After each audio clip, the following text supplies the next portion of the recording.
Hi everyone, my name is Chantelle Chandra and my project is how to improve dementia care coordination, tools and guides for physicians and patients.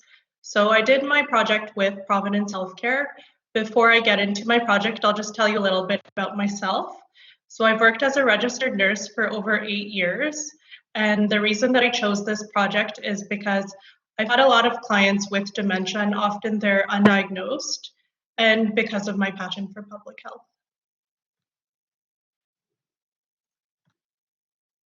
So like I said, I did my project with Providence Healthcare, and specifically it was with the Shared Care and Virtual Health team. And Shared Care is funded by Doctors of BC. So Shared Care works to improve healthcare for patients by working with physicians and specialists. So before I get into the background of dementia, I would like to ask you guys a question that you can think about. So how many people in Canada do you think have dementia? And I'll give you a few seconds to think about it.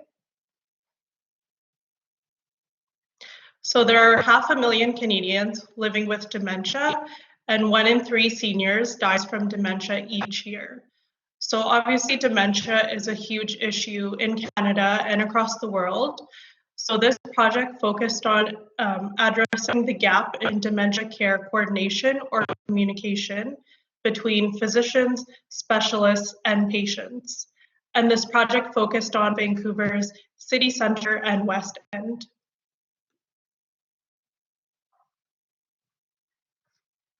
So the purpose of this project, since the 1990s, there has been provincial dementia strategies in place and national dementia strategies. However, despite this, you can see the statistic, only 41% of Canadian family doctors felt well prepared to manage the care of persons living with dementia. And this stat is quite low if you compare it to other countries, such as the United Kingdom. They are 65% well prepared.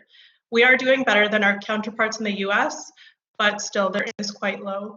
So the purpose of this project, I worked with the Shared Care and Virtual Health team to create a one-pager draft dementia communication tool for physicians and a corresponding patient companion guide. So the goal was to get both of these tools to work together. So you might ask yourself why we need to create these tools if there are tools that already exist. And that is true. However, the tools that already exist are over 100 pages long. They don't communicate with each other, and they're not incorporated into physicians' electronic medical record or their EMR. So our goal was to create something that can be easy to use, can be available electronically, and that's why we created those tools. So my role in the project is divided into 4 phases. It's still ongoing. It will be done by April 2021. So I joined the project in phase 2, which is what you can see in the arrows. Phase 1 are the first 2 boxes that you see that occurred before I joined. And then phase 3, testing and evaluation, is still supposed to happen. Change management and sustainment will happen at a later time. So during my project, I worked with different stakeholders. I worked with physicians, specialists, patients, patient advocates, and nonprofit organizations. And I did 4 things. So the first one I did is an environmental scan of different patient companion guides or education tools. I did an environmental scan of physician guides. I did a literature search of key elements to include in a physician checklist when a client comes in with dementia. And I created a first draft of a physician checklist. So I'll just go through that now. So the environmental scan of the patient companion guides. So I looked at tools available provincially, nationally, and globally. I looked at 9 different tools from Canada, Australia, Ireland, the UK, and the Netherlands. And I made a pros and cons table of what I thought were good things from all of the tools. We looked at the tools more for visual aspects, not for content. So some of the tools were not specifically related to dementia, and I'll show you some of the tools later. And this table you see here, it is a bit hard to see, but this is a result of my methods. So my methods were the literature search for physician communication tools and an environmental scan of different physician guides. So through that, I found that in blue, you'll see key categories that physicians should be asking during assessments. So this was not a top-down project. I also worked with stakeholders, including physicians and patients, to develop these categories. So the first one is diagnosis. Number 2 is pharmacological management, so looking at a patient's medications. Number 3 is non-pharmacological management. Number 4 is advanced care planning. 5 is safety and risk assessment, and 6 is referral to a specialist. So these are all categories physicians should be assessing when a client comes in with dementia. It doesn't have to happen in one visit, but these are the categories that they should be asking. The second column are billing codes. So for those of you who don't know, physicians are use billing codes so that they are paid for their visits. So we had to incorporate that. The third column are companion guide. So the companion guide is still being developed to get deeper into the companion guide because of my limited time frame. So once it is developed, it will say, for example, if a patient comes in and they want more information about their lab work, it will say, see page 112. Then the patient will pull out their companion guide, flip to page 112, and have more information about their lab work there. The last 3 columns are for the physicians to check off once they've completed the assessment. And this tool, we're trying to integrate it into the physician's EMR. And also this tool will be shared with the patient's geriatrician or their specialist. So it improves the communication between the 2 physicians. And also this tool can be given to patients as well.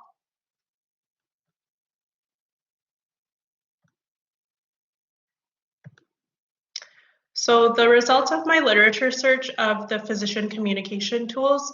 So I looked at white papers, gray literature, peer-reviewed articles, and I found that diagnosis is critical to assessing a client with dementia.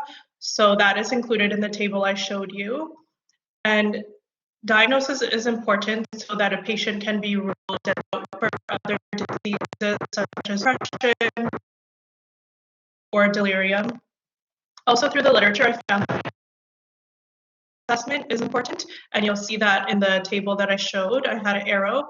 So caregiver assessment is found in the literature to be important, as well as when I met with stakeholders, we had patients and patient advocates who had strong opinions about including caregivers in when a patient comes in, because caregivers often feel burnt out. I had another table here that isn't shown here, but it had links for caregivers to different support groups. The environmental scan of the physician guide. So I showed these results to the stakeholder group, and there were 2 tools the group liked. One was the one you see at the top, and the other one is one by Fraser Health. They like these tools because they were well organized and they're available electronically. The second tool, my results of my environmental scan by the patient companion guide. The first one is by Trevor Jans as well, but it's for patients. So it works with the previous tool I showed. And the second one obviously isn't for dementia, it's for pregnant women, but people like this tool just for the look of it. It was visually appealing. It had good use of colors. And in conclusion, these 2 tools, the patient companion guide and the physician checklist, help address areas in public health. So they help provide education to clients with dementia. They help increase accessibility to healthcare. Early diagnosis helps people develop positive coping skills. So the project is still being incorporated to be piloted, and they're looking into how to make it into a physician's EMR. So that's where it stands. And I'd like to thank my UVic instructors, including Livingston, the Shared Care and Virtual Health team, my family and friends who have supported me. Thank you.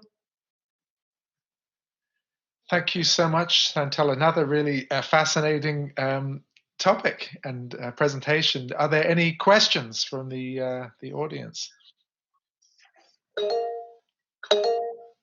Sanjit, go ahead and. Hello, can you hear me? Yes. Oh, yeah, I can hear you. Great. That was great, Chantelle. So I just had one question. Did you experience any resistance from your stakeholders during meetings? Yes, we did. So I had a meeting with 31 people, including physicians, patients. It was hard to keep the focus of the meeting because there were two different groups. So even though we had a goal and an agenda, the meeting kind of went in a different direction because the patients really wanted their voice heard, and they wanted us to know that patients and patient advocates should be listened to by physicians. It taught us that it's important to include patient-centered care. So in retrospect, at the time, it was very overwhelming to hear different patients chiming in and kind of taking the conversation in a different direction. But of course, it's important to hear about what patients have to say. Okay, great. Thanks. Thanks. Thank you. Jessica, you have a question.